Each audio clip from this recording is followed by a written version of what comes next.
बिस्मिल्लाहिर्रहमानिर्रहीम, अस्सलाम वालेकुम। मैं हूं आपका होस्ट चौधरी इरफान ज़ीर, आपको स्पोर्ट्स ऑन में वेलकम कहता हूं। और क्रिकेट की दुनिया में अगर बात करें तो भारत वर्ल्ड चैंपियन बन चुका है दूसरी दफ़ा। 17 साल बाद उन्होंने ये एजाज़ अपने नाम किया। इसके अलावा खेलों में और सी बहुत सी खबरें हैं, इस पर डिस्कशन करते हैं। डिस्कशन के लिए स्टूडियो में मौजूद हैं हमारे साथ हमारे एनालिस्ट इज़हार बाजवा। अस्सलाम वालेकुम इज़हार भाई। वालेकुम अस्सलाम। कैसे हैं? ठीक ठाक है जी? ठीक ठाक, आप कैसे हैं? अल्हम्दुलिल्लाह जी। और वर्ल्ड कप की ट्रांसमिशन के बाद थोड़ा सा रिलैक्स किया? नहीं, बड़ा ज़बरदस्त ट्रांसमिशन थी। डे जी इन डे आउट तमाम मैचेस पे डिस्कशन हुई, एनालिसिस किया, कुछ ऑन अ लाइटर नोट भी चीज़ें डिस्कस हुई और it was a good transmission. या अल्हम्दुलिल्लाह। और हमारी जो कोशिश होती है अपने प्लेटफॉर्म से, सुनो के प्लेटफॉर्म से, कि जब भी कोई बड़ा इवेंट आए तो हमारी कोशिश होती है कि अपने जो फैंस हैं उनसे डिस्कशन करें। और हमारे अपने अजहर अली भी हमें ज्वाइन कर चुके हैं। अस्सलाम वालेकुम अजहर भाई। भाई साहब, इरफान भाई बहुत कैसे हैं शुक्रिया आप? आपके ठीक हैं? टाइम का। और हम आपको स्टूडियो में मिस कर रहे हैं, हमें आपकी आदत सी पड़ गई थी कि आपको इधर देखते थे। हाँ, नहीं नहीं, मैं भी मिस कर रहा हूँ। उम्मीद है कि प्रोग्राम अच्छे ही चलता रहेगा इंशाल्लाह, हर हर तरह की तरह, हर टाइम की तरह। नहीं नहीं, इंशाल्लाह। और आगे फ्यूचर में भी ज़रूर आपको हम किसी ना किसी तरह अपने साथ एंगेज रखेंगे। अगर भाई थोड़ा सा हम वर्ल्ड कप के हवाले से, ओबियसली पूरा मंथ आपके साथ काम किया, कुछ चीज़ें मजीद हैं जो जिस पे हम आपकी ज़रूर राय चाहेंगे। सबसे पहले ये कि पाकिस्तानी टीम के हवाले से भी बात करेंगे, बट वर्ल्ड कप फाइनल के हवाले से थोड़ी सी मजीद बात करते हैं। मैच बड़ा ज़बरदस्त हुआ, एक्सपेक्टेड यही था, तगड़ा मुकाबला होगा। साउथ अफ्रीका ने शायद वही मिस्टेक की जो पाकिस्तानी टीम ने की। और एक टाइम तो ऐसा था कि 24 गेंदों पे 26 रन चाहिए थे और उनकी 6 विकेटें बाकी थी। क्लासन की विकेट के ऊपर बात की जाती है, आपके ख्याल में क्लासन की विकेट थी या उसके अलावा ओवरऑल ही भारत अच्छा खेला? नहीं, आई थिंक कि वो सबसे जबरदस्त चीज ये थी, उन्होंने अपने नर्व्स पे कंट्रोल किया और गिव अप नहीं किया। क्योंकि टाइम जब आप इस सिचुएशन में आ जाते हैं, तो आप गिव अप के उसमें आ जाते हैं, उसके बाद आप फाइट नहीं कर पाते। लेकिन क्योंकि रिवर्स स्विंग और उसके बेहतरीन को उनके बॉलर हैं, तो एक विकेट जैसे उनको विकेट मिली है क्लासन की, तो आई थिंक कि वो उनकी होप्स जो है वो वापस आ गई थी। और मेरे ख्याल में क्वालिटी बॉलिंग में उनको मैचेस है। आई फील कि साउथ अफ्रीका ने भी कुछ ज़्यादा गलत नहीं किया। और जस्ट के में भी एक चीज़ जो कि रबाडा को, वो महाराज की जगह रबाडा को भेज सकते थे पहले, ताकि वो इतनी बॉलिंग शायद लेफ्ट हैंडर को ज़्यादा इतनी मसला न करती जितने वो राइट हैंडर को। और महाराज जो है वो बड़ी हिट लगा भी नहीं सकते। आई थिंक ये सारा फिर जो प्रेशर था वो मिलर पे चला गया। पाकिस्तान की भी हमने लैकनेस देखी, हमने साउथ अफ्रीका की भी देखी कि प्लेयर्स डॉट खेलते रहे, लास्ट ओवर का कहीं वेट करते रहे। एंड में तो जाके 16-17 लास्ट ओवर में करना हो जाए तो ओबियसली एक दफा वर्ल्ड कप में कार्लोस ब्रैथवेट ने किया था, 4 छक्के बेन स्टोक्स को लगाए थे। हो तो सकता है ये भी छक्का लग जाता, भी उस पर लहदा भी आपके ओपिनियन लेते हैं, क्या वो अंपायर को टाइम लेके जरूर देखना चाहिए था। लेकिन ये जो बाकी जो प्लेयर आए जितने भी, चाहे पाकिस्तान की भी हमने बहुत बात की, आप साउथ अफ्रीका की भी बात करें, तो आपके ख्याल में ये लास्ट ओवर तक वेट क्यों किया गया? क्यों अटेम्प्ट नहीं की गई कि एटलीस्ट हम सिंगल वगैरह लेते रहे या चांस लेते एटलीस्ट? मेरे ख्याल में अटेम्प्ट तो की गई, मे बी महाराज की तरफ से इस तरह नहीं की गई। तो वो उनको चाहिए था या वो आउट होते या वो स्कोर कर लेते, लेकिन वो स्ट्राइक देने के चक्कर में काफी डॉट बॉल खेल गए। तो एट टाइम्स ये है कि वो जब मिलर स्ट्राइक पे आए और उन्होंने जब जितनी दफा ट्राई की, ना वो बाउंड्री लगी ना वो आउट हुए। ऑब्वियसली वो वाहिद प्लेयर रह गए थे जो ये शायद काम कर सकते थे, उसके अलावा उनके लिए बहुत मुश्किल था। क्योंकि हम एज क्रिकेटर देखते हैं कि जब इतनी रिवर्स स्विंग हो रही होती है और इतनी इतने अच्छी तरीके से हो रही होती है, तो फिर at times even set player के ये भी बाउंड्री लगाना मुश्किल हो जाता है। अच्छा अजहर भाई, वो एक के अंदर फंस गए और उसके अंदर वो उसका सोल्यूशन नहीं निकाल सके। आई थिंक इसमें कुछ टेक्निकल मिस्टेक ऐसे सकते हैं, लेकिन at time quality of bowling के अगेंस्ट आप मिस कैलकुलेट कर जाते हैं। पहले तो आपको बहुत बहुत शुक्रिया कि आपने बड़ा अच्छा हमारे साथ बड़ा ज़बरदस्त सी ट्रांसमिशन। मैं जानना चाह रहा था कि जो कैच है उस पर बड़ा डिबेट हो रही है। जो सूर्या कुमार यादव ने कैच किया था डेविड मिलर का, कुछ लोग कहते हैं कि जो अगर दूसरे एंगल से देखें तो लगता है कि जैसे टच हो रहा है उसके साथ, रेलिंग के साथ टच हो रहा है। तो आपकी उस पर क्या राय है? क्या वो कैच अगर पकड़ा जाता तो क्या आपके ख्याल में साउथ अफ्रीका चेज कर सकता था? या ऐड करूं मैं तो, अगर उसके डिफरेंट एंगल दिखाए जाते, जो कर्टन्स थे उसके पास का अगर दिखाया जाता व्यू, तो टाइम अगर अंपायर ले लेता थोड़ा, तो मेरा ख्याल है ये डिबेट खत्म हो जानी थी। देखो, मेरे ख्याल में इसमें कोई टेक्निकल आदमी जो जो ज्यादा जैसे आप किसी अंपायर को लें जो करंटली रिटायर हुआ हो या करंटली अंपायरिंग कर रहा हो, वो ज्यादा बेहतर तरीके से बता सकता है।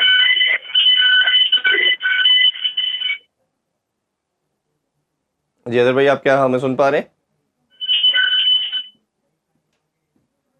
मेरा ख्याल है अजहर भाई की कोई टेक्निकली साउंड हमें नहीं आ रही, आवाज़ नहीं आ रही। जी सर भाई, इस पे काफ़ी बात हो रही है और ये डिबेट की जा रही है। अब ये हमेशा होता है, किसी भी इवेंट के बाद जो टीम हारती है या कुछ करती है तो ओबियसली कैच का क्रेडिट तो उसको हम ज़रूर देते हैं। हम सूर्य कुमार यादव ने अपनी या इंडिया की हिस्ट्री का सबसे वाइटल कैच, हमें अक्षर पटेल का कैच भी याद रखना पड़ेगा जब ऑस्ट्रेलिया चेस कर रहा था टोटल, और जिस तरह उन्होंने बाउंड्री पे कैच पकड़ा तो वो भी मिचेल मार्श का कैच लगता है कि बहुत आउटस्टैंडिंग कैच था। बट ये जो फाइनल और अहम मोमेंट और फाइनल का डिसीजन होने वाला था और विकेट के ऊपर ही डिसीजन था समहाउ, और ये कैच बड़ा था। बट कहीं ना कहीं मेरा ओपिनियन ये है और मैं इसको इंडोर्स करता हूँ कि अंपायर थोड़ा सा टाइम ले लेते और जितने ज़्यादा कैमरे लगे हुए थे, आप डिफरेंट एंगल देखते, साइडवेज देख लेते, कहीं जूम करके भी देखा जाता, तो शायद ये डिबेट खत्म हो जाती है। आपका क्या टेक है? क्योंकि आप सही कह रहे हैं कि उसको टाइम लेना चाहिए था और डिफरेंट एंगल्स को, जिस तरह का बड़ा इवेंट था, जिस तरह का बड़ा मैच था और क्रूशल बड़ा डिसाइसिव मोमेंट थी उस गेम की, तो उन्हें टाइम लेना चाहिए था। लेकिन देन अगेन अगर हम पिन पॉइंट करें किसी एक इंसिडेंट को जिस वजह से साउथ अफ्रीका नहीं टारगेट चेज कर सका, वो भी अनफेयर होगा। जनरली जब सिचुएशन ये थी कि 30 पे 30 चाहिए था साउथ अफ्रीका को और उनके पास उस टाइम सिर्फ 4 आउट थे, एक तरफ क्लासन खेल रहा था, वो in the form of his life, और एक मिलर खेल रहा था, तो उन्हें वहाँ से ओवर द लाइन लेके जाना चाहिए था। जी। और अच्छे खिलाड़ियों की या लेजेंडरी खिलाड़ियों की ये एक साइन होती है कि जब वो एक डोमिनेंट पोजीशन में आ जाते हैं तो वो रेस्ट ऑफ द टीम के लिए नहीं छोड़ के जाते, जी। वो गेम को फिनिश करते हैं। हमने बारहा देखा है, कोहली की एग्जांपल दी जाती है कि कई ऐसे इंस्टेंसेस आए जब वो एक दफ़ा पिच पे सेट हो जाते हैं या कोई इस तरह की क्रूशल मैचेस में इनिंग्स खेल रहे होते हैं तो वो ही takes his team over the line. तो उस टाइम पे क्योंकि ज़्यादा ऑनस उसी खिलाड़ी पे होता है जो वेल सेटल्ड है, जी। वो फॉर्म में भी है और उसकी आई भी सेट इन हो गई और उसने पिच को भी असेस कर लिया है, ग्राउंड को भी असेस कर लिया है और कंडीशंस को भी उसने असेस कर लिया है सारा उसको, और बॉलर्स भी उसके आगे जो हैं वो उससे घबरा रहे हैं। तो इस सिचुएशन में विकेट थ्रो अवे करना, और जिस तरह उन्होंने विकेट थ्रो अवे की वो भी बहुत ही एक लेजी शॉट बहुत थी, casual और lazy shot लेजी थी। और कैजुअल शॉट थी। तो आई थिंक कहीं ना कहीं रिस्पॉन्सिबिलिटी उन पे आती है और बाकी प्लेयर्स के लिए पीछे आके, क्योंकि जब बंदा इस तरह की सिचुएशन में कोई भी नया खिलाड़ी आता है उसके लिए एडजस्ट करना मुश्किल होता जी। है। तो वो डिसाइसिव मोमेंट थी, उन्हें कैरी फॉरवर्ड करना चाहिए था और इस तरह की सिचुएशन में विकेट नहीं देनी चाहिए थी। और इधर थोड़ा सा ना मैं गेम अवेयरनेस के वाले से भी ज़रूर बात करना चाहूँगा और आपका ओपिनियन भी चाहूँगा कि मिलर की भी गेम अवेयरनेस होनी चाहिए थी। जब क्लासन आउट हुए तो ओबियसली मेन बैटर ये थे, तो इन्होंने दूसरे बैटर को जो टेल थी समहाउ उनको रिवर्स स्विंग के आगे छोड़ दिया कि आप चार्ज करें, मैं दूसरे एंड पे खड़ा रहता हूँ और एंड में अगर कुछ भी नहीं लगेगा तो मैं करूँगा। तो मेरा ख्याल है ये भी कहीं ना कहीं लैक ऑफ गेम अवेयरनेस कहना चाहिए कि मिलर को खुद चार्ज लेना चाहिए था। जिस तरह महराज का देखे, जॉनसन का देखे, उन्होंने बॉल भी डॉट्स खेली और विकेट भी थ्रो कर दी, और अगर यही चार्ज ये सब तमाम बॉलें मिलर खेलते तो ये मेरा ख्याल है शायद रन आखिरी ओवर तक मैच ही ना जाता, तो मिलर इसको काफ़ी इजीली कर जाते। देखिए मेरे ख्याल में जो जब 30 पे 30 चाहिए थे तो उसके बाद बुमराह का एक ओवर लगा, उसने मेरे ख्याल में 4 रन खाए, तो फिर सिचुएशन ये होगी कि 24 पे 6 चाहिए थे। फिर उस सिचुएशन में जो हार्दिक पांड्या ने बॉल की जिस पे आउट हुए क्लासन, उससे सारी सिचुएशन ही ऑल टुगेदर चेंज होगी। जो नए खिलाड़ी आए थे मार्को येंसन, उन्होंने शायद मेरा ख्याल है 2 स्कोर उस ओवर में पड़े, जी। तो सिचुएशन ये आ गई कि 3 ओवर में 22 चाहिए थे। तो उस सिनेरियो में जो स्ट्रैटेजी नज़र आई, और अगला ओवर बुमराह का था, उस सिनेरियो में जो स्ट्रैटेजी नज़र आई दोनों खिलाड़ियों की तरफ से, उनका था कि हमें बुमराह को प्ले आउट कर देना चाहिए, क्योंकि बुमराह जो एक ऐसा ख़तरनाक खिलाड़ी है और जो चीज़ बैक ऑफ द हेड कहीं चल रही थी उन दोनों खिलाड़ियों के उस टाइम वो जेहन में थी कि जिस तरह इंडिया की बैटिंग डेप्थ है, 8वें खिलाड़ी तक वो इंडिया बैटिंग करते हैं, ऑलराउंडर्स हैं जिसमें जडेजा है, अक्षर पटेल है या हार्दिक पांड्या है, तो उनके पास बैटिंग डेप्थ ज़्यादा है। जबकि साउथ अफ्रीका के पास सिर्फ एक ही जेन्युइन प्रॉपर ऑलराउंडर था, मार्को येंसन। अगर उस टाइम पे वो दोनों आउट हो जाते तो फिर जो बहुत लंबी टेल भी है, अच्छी हिटिंग कर लेता, आखिरी ओवर में 2 चौके उन्होंने लगाए और वैसे भी नॉर्मली कर लेते हैं वो अच्छी हिटिंग कर लेते हैं, लेकिन जितनी अच्छी हिटिंग जडेजा कर सकते हैं या हार्दिक पांड्या कर सकते हैं या अक्षर पटेल उतनी तो नहीं कर सकते। तो उस सिचुएशन में मेरा ख्याल में जो चीज़ उनकी, जिस फैक्टर ने उनके इस अप्रोच को डिटरमिन किया वो यही था कि वो चाहते थे कि उनकी टेल एक्सपोज ना हो। जो कि आप सही कह रहे हैं कि जो हम टेल है मॉडर्न डे टीम्स की, वो इतनी भी बैटिंग इस तरह भी नहीं कि उनसे बिल्कुल भी बैटिंग नहीं होती, वो हिटिंग कर सकते हैं, जिस तरह रबाडा है वो हिटिंग कर सकते हैं, लेकिन वो भी हिट एंड मिस होता है। तो उस टाइम उन दोनों की स्ट्रैटेजी यही थी कि मार्को येंसन की और डेविड मिलर की, कि हम बुमराह का ओवर प्ले आउट कर लें। लेकिन वो बेहतरीन बॉलिंग की बुमराह ने। एक तो उसको आउट किया जैनसन को, उसके बाद उन्होंने टैक्टफुली खुद ही उसको जो लास्ट बॉल पे सिंगल भी दी। केशव महाराज को सिंगल दिया। और केशव महाराज कभी भी इतने अच्छे हिटर्स नहीं है जितने अच्छे रबार्ड हैं। तो ये एक साउथ अफ्रीका के पार्ट पे टैक्टिकल मिस्टेक हुई। फिर बाद में अगला ओवर जो उसने कराया पांड्या ने, वो भी बहुत अच्छा कराया, उसमें भी वो नहीं स्कोर कर सके। महाराज ट्राई करते रहे, डॉट बॉल्स होती रही। तो आप सही कह रहे हैं, वो तो आई डू गेट इट कि बुमराह को ओवर प्ले आउट कर लेना चाहिए था। लेकिन जो सेकंड लास्ट ओवर था, पेनल्टीमेट ओवर, जो कि सबसे डिसाइसिव किसी भी मैच में सबसे ज्यादा डिसाइसिव ओवर पेनल्टीमेट ओवर होता है, उसमें सिर्फ 4 रन करना, उसको आप किसी भी तरह जस्टिफाई नहीं कर सकते। उसमें अगर 6-8 रन भी हो जाते तो कहीं ना कहीं आखिरी ओवर में 12-14 रन चाहिए हो तो वो हो सकता है। और दूसरा ये कि आप जो सेट बैट्समैन होता है, आपने भी जैसा शुरू में जिक्र किया, उसको चार्ज लेना चाहिए। आप कभी भी इस तरह नहीं करते कि अपनी नए बैटर को आप जो एक्सपीरियंस बॉलर के आगे एक्सपोज करें। और ओबियसली जिस तरह के बॉल रिवर्स हो रहा था, नया कोई भी बैटर आता और आपकी टेल जिस तरह की है, वो खेलना मुश्किल था। अच्छा, थोड़ा सा इंडिया के पॉइंट पे और बात करें तो एक चीज़ तो हमें नज़र आती है कि इनका जो सिस्टम है वो जीत गया। वो एक जो उन्होंने अपने डोमेस्टिक को वैल्यू दी थी, जिसके ऊपर उन्होंने ये एक चीज़ बनाई थी कि हम डोमेस्टिक को सबसे ज़्यादा ऑन करते हैं, लड़के कोई लीग नहीं खेल सकते। वो 4-5 साल तो लगे उस चीज़ को, बट अल्टीमेटली हमने देखा कि उनका जो सिस्टम था वो स्ट्रेंथन हुआ और उनके प्लेयर ने, जिन्होंने भी उसका सपोर्ट किया, ऑब्वियसली उनका बोर्ड तगड़ा है, उनकी लीग बड़ी तगड़ी है, वो इतना पैसा उसमें था कि लड़के भी इस चीज़ को समझते थे कि हमें कहीं और नहीं जाना। इस पर आपका डिटेल आंसर चाहिए। अभी ब्रेक का टाइम हुआ जाता जी, ब्रेक से वापस आके इसमें डिटेल इजहार भाई से आंसर लेते हैं, हमारे साथ रहिए। Welcome back in sports. हम बात कर रहे थे क्रिकेट के हवाले से। इजहार भाई, इंडिया वर्ल्ड चैंपियन बना T20 का और दूसरी दफ़ा एजाज़ हासिल किया। जो हम ब्रेक से पहले आपसे क्वेश्चन करना चाह रहा था कि एक सिस्टम उन्होंने बनाया कि अपने डोमेस्टिक को आपको वैल्यू देना पड़ेगा, लड़कों को बताया कि आप लीग नहीं खेलेंगे, और दूसरा हर लड़के के लिए मैंडेटरी कर दिया कि उसने डोमेस्टिक खेलना है अगर आपने सेंटर कॉन्ट्रैक्ट चाहिए। तो ये जो माइंडसेट था और जो हमारा उसके साथ कंपैरिजन में, मैं ये भी जानना चाहूँगा कि हमारा अभी तक ये मसला हल नहीं हो रहा।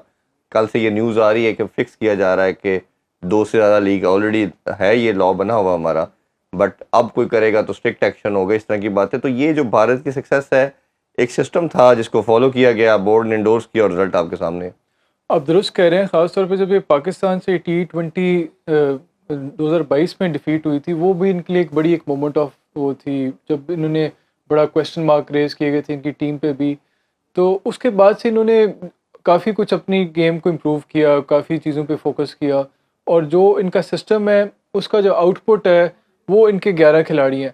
हमारा अनफॉर्चुनेटली सिचुएशन ये है कि बहुत ज़्यादा नैरो फोकस होता है, जो 11 खिलाड़ी हैं स्क्वाड है उस हवाले से। हालांकि जो 11 खिलाड़ी या स्क्वाड होता है वो एक आपके सिस्टम का आउटपुट होता है या आउटकम होता है। जो आपका सिस्टम है उसका प्रोडक्ट होता है। तो जो आपका सिस्टम है आपने उसको बेहतर करना है। असल चीज़ ये है कि उन्होंने जो उनका एक सिस्टम है या स्ट्रक्चर है उस पर एम्फोसाइज किया, उसी पे फोकस किया, उसी पे लोगों को कहा, खिलाड़ियों को कहा कि वो that is more important than any individual player. और मैनेजमेंट की भी उन पर उधर कॉन्टीन्यूटी रही। तो जो उनकी स्टेप्स उन्होंने लिए हुए हैं, जिस तरह जो डोमेस्टिक है वो मैंडेटरी है तमाम खिलाड़ियों के खेलना, अगर वो टूर नहीं कर रहे इंटरनेशनल टीम के साथ, बाकी जो अदरवाइज़ उनके पास कोई बाकी लीग्स खेलने की इजाज़त नहीं, एक IPL वो खेलते हैं। तो इससे पाकिस्तान के लिए सीखने के लिए बहुत कुछ है। एक तो पाकिस्तान को ये बड़ा लाजमी करना चाहिए कि डोमेस्टिक जो आपका है, डोमेस्टिक सीज़न है, उसमें अगर कोई प्लेयर टूर नहीं कर रहा, इंटरनेशनल टूर टीम के साथ नहीं खेला, तो उसको आप उसके लिए लाजमी हो कि जी वो ज़रूर डोमेस्टिक में हिस्सा लेगा। जबकि यहाँ पे जो लोग हमारे इवन इंटरनेशनल खिलाड़ी हैं वो डोमेस्टिक को इतना सीरियस नहीं लेते। और जो डोमेस्टिक में आपके इंटरनेशनल खिलाड़ियों का खेलना इसलिए ज़रूरी है कि जब बाबर जाके वहाँ खेलेंगे या रिजवान जाके वहाँ खेलेंगे या अब्दुल्ला शफीक जाके वहाँ खेलेंगे, तो जब वहाँ का जो डोमेस्टिक की एक तो लेवल ऑफ क्रिकेट इम्प्रूव होगी डोमेस्टिक में, दूसरा जो डोमेस्टिक के जो खिलाड़ी हैं जो अभी तक नहीं इंटरनेशनल टीम के लिए रिप्रेजेंट कर सके, उनके लिए इंस्पायरेशन होगी। उसके लिए साथ साथ ये भी समझ आ जाएगा सबको कि तमाम खिलाड़ियों के लिए एक सिग्नल चला जाएगा कि जो बंदा डोमेस्टिक में खेलेगा, परफॉर्म करेगा, उसी को ही कंसिडर किया जाएगा इंटरनेशनल के लिए। आई थिंक जो ये मामला जो बहुत ज़्यादा जिस पे डिबेट की जाती है, लीग्स वाला या NOC वाला, के लीग्स कितनी के खेलने की इजाज़त होनी चाहिए या कितनी लीग्स के लिए आपको NOC दे देना चाहिए, आई थिंक आपने प्रॉब्लम को चिकन और जो है ना, it is like putting the cart before the horse. असल इशू ये है कि जी आपने ये इशू इंपॉर्टेंट नहीं है कि लीग कोई कितनी खेलता है, इशू ये इंपॉर्टेंट है कि जो आपका डोमेस्टिक सिस्टम है उसको आपने स्ट्रेंथन करना है, वो आपने सबके लिए मैंडेटरी करना है। जी और उसके अलावा अगर आपके डोमेस्टिक सीजन के अलावा कहीं कोई लीग हो रही है और कोई खिलाड़ी उस टाइम इंटरनेशनल टीम के लिए नहीं खेल रहा, तो उसको अगर आपको उस वाले से आपको थोड़ा एक लीनियंट अप्रोच होना चाहिए रिगार्डिंग गिविंग देम एनओसीज। लेकिन जब आपका डोमेस्टिक चल रहा है और उस टाइम या फिर कोई खिलाड़ी इंटरनेशनल टीम के लिए कॉल अप किया गया है, जिस तरह हारिस रऊफ की एक एग्जांपल दी जाती है। हारिस रऊफ को इंटरनेशनल स्क्वाड जो था, ऑस्ट्रेलिया का टूर हुआ था टेस्ट क्रिकेट टेस्ट सीरीज का, उसके लिए उसे कॉल अप किया गया, लेकिन उसने अपनी विलिंगनेस शो नहीं करी। इस हवाले से किसी भी प्लेयर के पास कोई ऑप्शन नहीं होनी Option नहीं चाहिए होना कि चाहिए, अगर हाँ। कोई बोर्ड आपको सेलेक्ट कर रहा है, बोर्ड ने डिसाइड कर लिया, आपको शॉर्टलिस्ट कर लिया किसी स्क्वाड के लिए, किसी सीरीज के लिए, तो देयर शुड बी, और आप उसके लिए नहीं जाओ, उसमें पार्टिसिपेट ना करो, लेकिन उस टाइम पे एक डोमेस्टिक सीजन के एक आप लीग क्रिकेट खेल रहे हो, बिग बैश खेल रहे हो, या for example Lankan Premier League खेल रहे हो, तो उसको आप किसी भी तरह डिफेंड नहीं कर नहीं सकते। कर सकते, बिल्कुल। और ये चीज़ें जो हैं ये आपकी पहले डिसाइड होनी चाहिए। लेट्स सपोज कोई किसी एक फॉर्मेट से रिटायरमेंट लेता है तो वो पहले ऑफिशियली रिटायरमेंट ले ड्यूरिंग द सीरीज, या आप उसमें कैसे कह सकते हैं कि मैं इसको खेलना नहीं चाह रहा। अच्छा, एक आईसीसी के ऊपर भी बहुत बात हो रही है और ये क्वेश्चन उठाया जा रहा है कि आप किसी एक सर्टन टीम को किस तरह फेवर किया जा सकता है। जिस तरह भारत के वेन्यूज़ की बात करें कि अगर हम यूएस लेग या अगर वेस्ट इंडीज़ लेग भी देखते हैं, जो टीमें खेल रही थी डिफरेंट वेन्यूज़ पे खेल रही थी। भारत को प्रैक्टिस मैच भी न्यूयॉर्क पिच पे मिला, 3 मैचेस भी उस पर दिए गए। हमें जैसे डैलस में था, फिर 2 मैच न्यूयॉर्क में, फिर हम फ्लोरिडा में आए। तो ये एक पहले उधर उस लेग में भी फेवर था, और फिर जब वो वेस्ट इंडीज़ भी आए तो उनके वेन्यू डिसाइडेड थे। और ख़ास तौर पे जब सेमीफाइनल की भी बात की गई कि अगर भारत सेमीफाइनल में पहुंचता है तो वो गयाना में खेलेगा। तो ये जब प्री डिसाइडेड कई चीज़ें होती हैं और जब रिगार्डलेस के 20 टीमें खेल रही हैं और आप एक टीम के लिए पहले ही कुछ अनाउंस कर देंगे तो क्वेश्चन तो राइज होंगे। और अगर आप इस तरह किसी एक टीम को फेवर किसी भी पार्ट पे देते हैं तो ऑब्वियसली ये चीज़ें आती हैं। तो आप इस आईसीसी के रोल को, और ये जो बिग 3 का भी पहले मॉडल आया था, बड़ा दुनिया में क्रिटिसाइज किया गया, फिर ख़त्म भी हो चुका, बट कहीं ना कहीं हमें लगता है कि बीसीसीआई का इन्फ्लुएंस आईसीसी पे बहुत ज़्यादा और वो अपनी चीज़ें यूज़ कर रहे हैं। आई थिंक जो क्वेश्चन रेज किया जा रहा है कि भारत ने अपने जो वार्म अप मैचेस हैं सारे न्यूयॉर्क में खेले, जबकि उस टाइम पे पाकिस्तान ने एक ही सीरीज़ चल रही थी इंग्लैंड में, तो कंडीशंस के हवाले से इंडिया को एक मौका मिल गया कि वो पहले एक्लेमेटाइज हो ये सके। उनके मैच भी तीनों उधर ही थे, उधर न्यूयॉर्क मैचेस भी स्केड्यूल भी न्यूयॉर्क, एक आखिरी शायद उनका फ्लोरिडा में हुआ जी, था, वो फ्लोरिडा में, तो बट वो बारिश की वजह से हुआ नहीं। लेकिन जो उनके 2 मैच हुए थे वो तो न्यूयॉर्क में हुए थे, जो पहला उनका ग्रुप स्टेजेस का था। तीनों, हाँ जी, नहीं, उससे पहले जो वार्म अप जी, वाला हुआ था जी। वो उन्होंने। तो इस हवाले से मेरा आई एम नॉट श्योर कि इसके जो स्केड्यूलिंग है वार्म अप मैचेस में, इसमें आईसीसी का कितना रोल है और बोर्ड्स का कितना रोल है, कंसिडरिंग, क्योंकि मुझे ऐसा लगता है कि अगर मैं गलत हूँ मुझे आप प्लीज़ राइट कीजिएगा, कि जो ये पाकिस्तान ने डिसाइड किया उस टाइम पे कि वो इंग्लैंड जाएंगे, उनके खिलाफ एक प्रॉपर इंटरनेशनल मैचेस खेलेंगे, वो शायद उन्होंने डिसाइड इस बेसिस पे किया कि शायद उन्हें बेहतर कंपटीशन मिल जाए। उसमें आपके पास टीम के पास उसमें मैं ऐड करता चलूँ कि स्केड्यूलिंग तो आईसीसी करेगी। हाँ, ये ज़रूर होता है कि अगर लेट्स सपोज पाकिस्तान की इंग्लैंड की सीरीज़ ना होती तो पाकिस्तान पहले ज़रूर ट्रैवल कर सकता, अपनी टीम को आपका बोर्ड पहले ज़रूर भेज सकता है। बट होता क्या है कि जहाँ आपका पहला मैच होता है तो 99% टीमें अपनी उधर ही लैंड करती हैं, उसी वेन्यू पे, और उधर ही प्रैक्टिस भी करना शुरू कर देती हैं कि क्योंकि हमारा पहला मैच इधर है, हम ज़रा उसमें क्लाइमेटाइज हो जाए उस कंडीशन के साथ, और फिर उधर ही खेलना शुरू। क्योंकि भारत के 3 मैचेस उधर थे तो वो उसी जगह पे लैंड किया, उसी जगह पे प्रैक्टिस की। तो ये भी एक कंसर्न आना शुरू हो गया, क्योंकि पाकिस्तान के डैलस में था तो फिर वो यूके से ट्रैवल करके गई डैलस में। नहीं, उसमें मेरा ये क्वेश्चन था कि अगर पहले से ये प्री डिसाइडेड था कि क्या पाकिस्तान के पास ऑप्शन थी कि वो वार्म अप मैचेस जाके यूएसए में खेलें, या फिर उन्होंने विलिंगली डिसाइड किया कि हम उधर यूएस वार्म अप मैच खेलने के बजाय वर्ल्ड कप में से पहले हम जाके इंग्लैंड को टूर करेंगे। तो अगर तो ये कॉन्शियस डिसीजन था ऑन पार्ट ऑफ पाकिस्तान, तो फिर इसमें हम ये नहीं कह सकते कि एक अनफेयर एडवांटेज दिया गया भारत को इन दिस रिस्पेक्ट। लेकिन जो गयाना वाला है, जो आप कह रहे हैं कि गयाना में पहले ही डिसाइडेड था कि गयाना में सेमीफाइनल खेला गया, वो definitely it is something which raises question mark. अगर पहले से ही किसी भी टीम के लिए डिसाइडेड हो कि वो अगर क्वालिफाई करती हैं तो उसी वेन्यू पे खेलेंगे, ये एक मैंने तो आज तक किसी भी स्पोर्टिंग हिस्ट्री में, चाहे क्रिकेट है, चाहे फुटबॉल है, चाहे टेनिस है, चाहे और भी हॉकी है, कभी भी ऐसा डिसाइडेड नहीं होता कि एक टीम अगर क्वालिफाई करेगी तो इस वेन्यू पे मैच होगा, अगर दूसरी टीम क्वालिफाई करेगी तो इस वेन्यू पे मैच होगा। तो ये अनप्रेसिडेंटेड है और इसकी आप किसी भी तरह कोई जस्टिफिकेशन नहीं दे सकते। आप अगर कोई कमर्शियल पॉइंट ऑफ व्यू से इशू था कि भारत की डेफिनेटली ऑडियंस ज़्यादा है, क्रिकेट ज़्यादा उधर देखा जाता है एज़ कम्पेयर टू बाकी countries all over the world, तो उनको करने के लिए आप उसकी टाइमिंग चेंज कर सकते थे उनके मैच की। लेकिन अगर ये वेन्यू ऑल टुगेदर चेंज करना ये तो बिल्कुल ही आप इसको किसी तरह जस्टिफाई नहीं कर सकते, क्योंकि इस तरह अगर कोई होता है तो जो सबके लिए equal level playing field Yes. होनी चाहिए। ट्रांसपेरेंसी या एक फेयरनेस ये डिमांड करती है कि तमाम टीमें, चाहे वो इंडिया है, चाहे वो नमीबिया है, स्कॉटलैंड है, पाकिस्तान है, everyone should have an equal opportunity to win the World cup.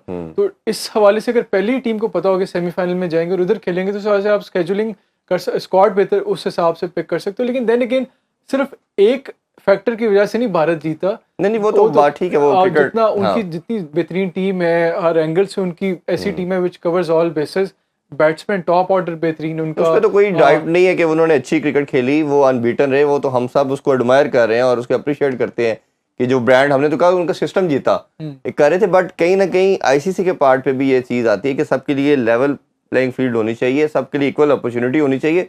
फिर उसमें से कोई भी अच्छा खेले, वी डैम केयर कि वो भारत है या कोई भी स्टेट है, वो सबके लिए इक्वल अपॉर्चुनिटी, ताकि ये क्वेश्चन जो है ना वो कहीं ना कहीं जो स्पिरिट ऑफ गेम है उसको भी कहीं ना कहीं डैमेज करते हैं, उसको हर्ट करते हैं। अच्छा, अगर थोड़ा सा हम अपने क्रिकेट के ऊपर मजीद बात करें तो पाकिस्तानी क्रिकेट का अब कुछ समझ नहीं आ रहा। मोहसिन नकवी साहब ने यूएसए में कहा कि अब बड़ी सर्जरी होगी, अब उसके बाद एक खामोशी सी छा गई है और कोई बात नहीं की जा रही। टेस्ट का जैसे अभी कैंप लगा हुआ है लड़कों का, शाहीन का, वो लड़के तो चले काम कर रहे हैं, उधर कैंप में शिरकत है। अभी ये भी खबर नहीं आई अभी तक कि कोई मीटिंग भी होने शुरू हुई है। खबरें तो ये तो आपको पता है कि अब चलती रहती हैं कि वहाब रियाज को शायद उनके रोल से हटा दिया जाएगा, बाबर की भी बात हो रही है। ये तो अब खैर रिपोर्ट का सुना है कि यही आ रहा है कि गैरी क्रिस्टन से मीटिंग का वेट किया जा रहा है, उनकी रिपोर्ट का वेट किया जा रहा है, वो जब आएगी तो उसके बाद फिर फर्दर एक्शंस होंगे। एक तो आपकी नज़र में क्या वे फॉरवर्ड है ऑल टुगेदर? आपको जैसे हम अक्सर बात करते हैं नी जक रिएक्शन नहीं होना चाहिए, थोड़ा सोच समझ के डिसीजन लेने चाहिए। ये एक दूसरी बात हो रही है कि ये जो सीनियर प्रोस थे इन्होंने कोई टाइटल नहीं जिताया, अब नए लड़कों को कुछ 6 मंथ की अपॉर्चुनिटी दे के ट्राई करना चाहिए। या आपको लगता है कि रिपोर्ट देखी जाए, जो असल में कल्प्रिट था, जो भी बंदा रिस्पॉन्सिबल था इस मामले के अंदर, सिर्फ उसको करके और फिर आगे सोल्यूशन देखना चाहिए? देखिए, इसमें डेफिनेटली कोई नी जर्क रिएक्शन तो नहीं होना चाहिए। जो भी सारी परफॉर्मेंस हुई है वर्ल्ड कप की, जो मेरे लिए सबसे ज़्यादा अनफॉर्चुनेट पार्ट था कि डेफिनेटली कोई हमारी टीम जो थी, कोई बहुत वर्ल्ड बीटर्स तो नहीं थे, लेकिन जो आप सुपर 8 के लिए नहीं क्वालिफाई कर सके और जो आपका गिवन टैलेंट था, डेफिनेटली आई गेट इट के मसले हैं कि मैनेजमेंट चेंज हो रही है या अनसर्टेनिटी है या फिर कैप्टन चेंज किए गए, सारा वो टीम के इश्यूज थे, ये वो सारा। लेकिन देन अगेन जो आपका सुपर 8 के लिए ना क्वालिफाई करना, वो किसी भी तरह आप justified, it is not justified. और जो आपका गिवन 11 था, आपके जो गिवन 11 थे या आपका प्लेइंग स्क्वाड था, अगर इंडिविजुअली आप देखें उनका टैलेंट वाइज, तो इससे तो बेहतर ही उनको रैंक करते हैं। अगर मैं अभी भी कंपेयर करूं, हमारी टीम ऑन पार शायद वेस्ट इंडीज़ के ऑन पार है या उसके 19-20 का फ़र्क है। इतना ज़्यादा हम नहीं थे कि हम सुपर 8 के लिए भी क्वालिफाई ना कर सके। तो ये एक डिबैकल है। तो अब आगे इसके हवाले से कोई डेफिनेटली कोई नी जज रिएक्शन तो नहीं होना चाहिए। जो भी इनपुट है वहाँ पे गैरी क्रिस्टन है या बाबर आजम है, उनके इनपुट को कंसिडर करना चाहिए, आपके चेयर सिलेक्शन कमेटी के इनपुट को कंसिडर करना चाहिए। और देन अगेन वही जो मैं पहले बात कर रहा था कि यहाँ पे बहुत ज़्यादा फोकस आपके प्लेइंग 11 और 15 के स्क्वाड पे किया जाता है और इंडिविजुअल्स पे किया जाता है। जिस तरह डिबेट ये हो रही है कि बाबर आजम को कैप्टन होना चाहिए कि नहीं होना चाहिए, या वहाब रियाज का क्या रोल होना चाहिए, ये चीज़ें ये भी इंपॉर्टेंट है। लेकिन असल इशू ये है कि जो आपने अपने सिस्टम को दोबारा से उठाना है, आपने स्ट्रक्चर को बेहतर करना है, आपने एक ऐसा कंड्यूसिव एनवायरनमेंट लेके आना है कि जिससे जो भी हमारा कैप्टन बने, जो भी हमारी टीम सिलेक्शन हो, जो भी हमारा स्क्वाड हो, वो बेहतर परफॉर्म करे। तो उस हवाले से जो स्टेप्स जिस पे पहले भी बात की गई, एक तो हमने डोमेस्टिक को इंपॉर्टेंस देना है और डोमेस्टिक तमाम खिलाड़ियों के लिए, चाहे वो इंटरनेशनल पाकिस्तान के लिए खेल रहे हैं, वो मैंडेटरी होना चाहिए। कोई उसके लिए उससे वे आउट नहीं होना चाहिए किसी भी बंदे के लिए। एक तो ये बड़ा जरूरी है। मुझे लगता है टाइम क्लोजिंग की तरफ जा रहा है, इस पे हम डिटेल में बात करेंगे। और दूसरा ये कि अनफॉर्चुनेटली अगर हम देखें तो सिर्फ इफ्तिखार या नवाज, 1-2 प्लेयर आपको नजर आएंगे जिन्होंने पिछले 2 साल में डोमेस्टिक खेला है। आपका किसी एक जो प्लेइंग 11 के लड़के किसी ने डोमेस्टिक नहीं खेला। तो रिजल्ट आपके सामने है कि जब वो फिर बड़े स्टेज पे आते हैं तो प्रॉब्लम। अदरदार भी बहुत शुक्रिया आपके टाइम का। इंशाल्लाह दोबारा आप लोगों से कल मुलाकात करेंगे और इस उम्मीद के साथ कि हम वन स्पोर्ट नेशन है, और जब आप वन स्पोर्ट नेशन होते हैं तो आपके ऊपर ऑनस बहुत ज़्यादा आ जाता है। और इन प्लेइंग 11 जो पाकिस्तानी क्रिकेटर्स हैं, इनको ये रियलाइज़ करना चाहिए कि पूरी नेशन के इमोशन आपके साथ जुड़े हैं। ये पर्सनल चीज़ों को लेके आप किसी तरह स्पोर्ट को या उनकी फीलिंग्स को हर्ट नहीं कर सकते। इसी नोट के साथ आपके साथ इजाज़त चाहेंगे। अपना बहुत ख्याल रखें। अल्लाह हाफिज़। पाकिस्तान जिंदाबाद।